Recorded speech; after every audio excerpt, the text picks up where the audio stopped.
ഇതിപ്പോൾ 1 കപ്പ് മൈദ മാവ് അരിച്ചെടുത്തിട്ടുണ്ട്. അതിൽ 1 സ്പൂൺ പഞ്ചസാരയും കുറച്ച് ഉപ്പും കൂടി ഇട്ട് ദോശയ്ക്ക് നമ്മൾ മാവ് കുഴക്കില്ലേ, ദോശയുടെ പരുവത്തിന് കുഴച്ചെടുക്കാം. കൈ വെച്ച് എന്തിനാ കുഴക്കണമെന്ന് വെച്ചാൽ കട്ട കെട്ടും മൈദ മാവിൽ, അത് വേണ്ടാന്ന് വെച്ചിട്ടാണ്.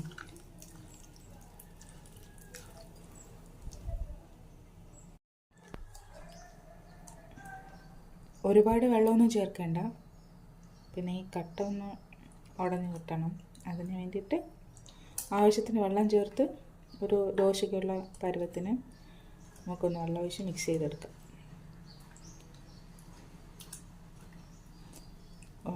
രാവിലെ മൈദാമാവ് ദോശ കഴിക്കുന്നതുകൊണ്ട് എന്തെങ്കിലും കുഴപ്പമുണ്ടോ ചോദിച്ചാൽ എനിക്കൊന്നുമില്ല. രാവിലെ എല്ലാവരും പൊറോട്ട കഴിക്കാറുണ്ടല്ലോ. പിന്നെ ഒരുപാട് ദിവസമായിട്ടുള്ള ഒരാഗ്രഹമായിരുന്നു. എനിക്ക് ഇതിനകത്ത് ശർക്കരയും പിന്നെ തേങ്ങയും ഒക്കെ വെച്ച് കഴിക്കുന്നത് ഭയങ്കര ഇഷ്ടമാണ്. ഇനി മതി, പോയി കൈ കഴുകിയിട്ട് വരട്ടെ. മാവ് റെഡി ആയിട്ടുണ്ട്.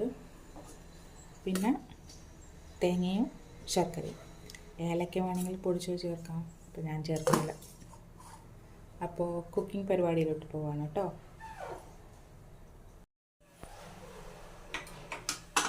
അടുപ്പ് കത്തിച്ചിട്ടുണ്ട്, ദോശക്കല്ല് വെച്ചിട്ടുണ്ട്. ദോശക്കല്ലൊന്ന് ചൂടാകട്ടെ.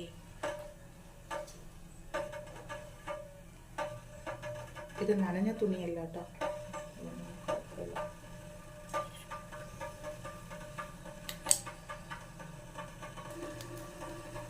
ദോശക്കല്ല് ചൂടായിട്ടുണ്ട്.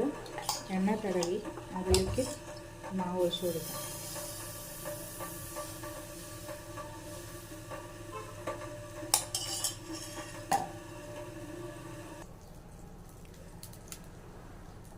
ഇങ്ങനെ മാവ് ഇങ്ങനെ വരില്ലേ, ആ സമയത്ത് കുറച്ച് തേങ്ങ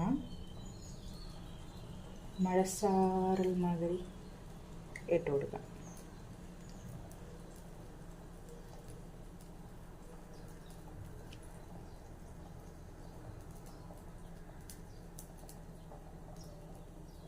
ഗോതമ്പ് മാവിലും ചെയ്യാം കേട്ടോ, പക്ഷെ അരിമാവിൽ അങ്ങനെ കിട്ടുമെന്ന് എനിക്കറിയാം, ഞാൻ ചെയ്തിട്ടില്ല. ഗോതമ്പ് മാവിൽ ചെയ്യാം.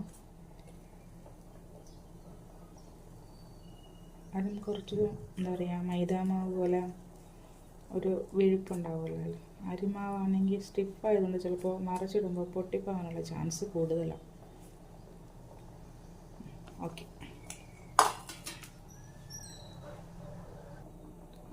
വേണമെങ്കിൽ കുറച്ച് നെയ്യ് ചുറ്റി കൊടുക്കാം കേട്ടോ, വേണമെങ്കിൽ. ഞാനിതിപ്പോൾ തീ കുറച്ച് വെച്ചേക്കണം. ദോശ തിരുപ്പി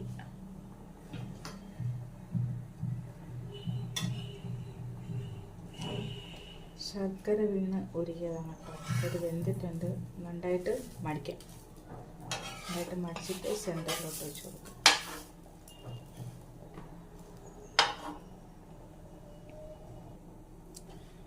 ഒരു വശം ആയിട്ടുണ്ടാവും, വെന്തതാ. എന്നാലും നമുക്കൊന്ന് തീ ഒന്ന് കുറച്ച് കൂട്ടി വയ്ക്കാണ്.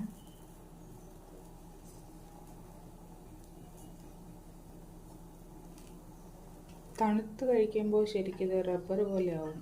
മൈദാമാവ് റബ്ബറിൻ്റെ ഇതാണല്ലോ. ചുട്ടുപിടിച്ചു. അപ്പോൾ ഇത് നമുക്കൊരു പ്ലേറ്റിലോട്ട് മാറ്റാം. കണ്ടോ, അപ്പോൾ ഇനി 2 എണ്ണത്തിന് കൂടെയുള്ള മാവുണ്ട്. ഞാൻ ആ 2 എണ്ണം കൂടെ ഒന്ന് ചുട്ടെടുക്കട്ടെ.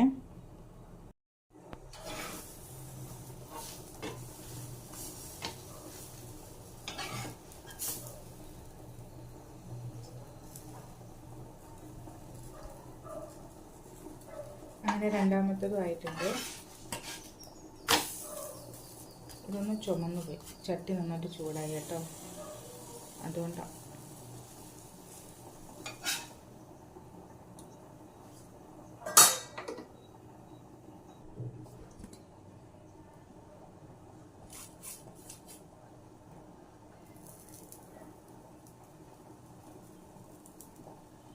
ആ വന്നു.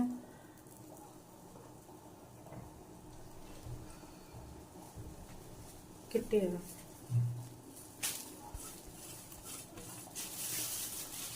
ഫ്രഷായിട്ട് കഴിച്ചിട്ടൊക്കെ ഓൺലൈനിലിരിക്കണം. അപ്പോൾ ഉച്ചയ്ക്ക് വേണം, ഞാൻ ഉണ്ടാക്കി വയ്ക്കാം. ചോറായി.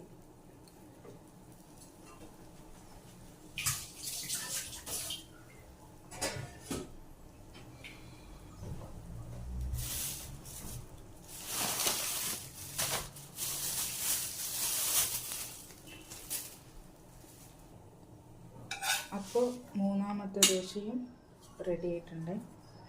അടുപ്പ് ഓഫ് ചെയ്തു, ചട്ടി മാറ്റും.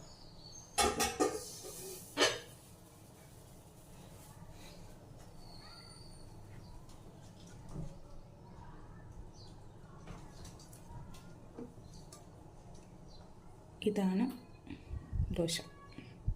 ചൂടോടെ കഴിച്ചാലേ ടേസ്റ്റ് ഉണ്ടാവുമല്ലോ കേട്ടോ.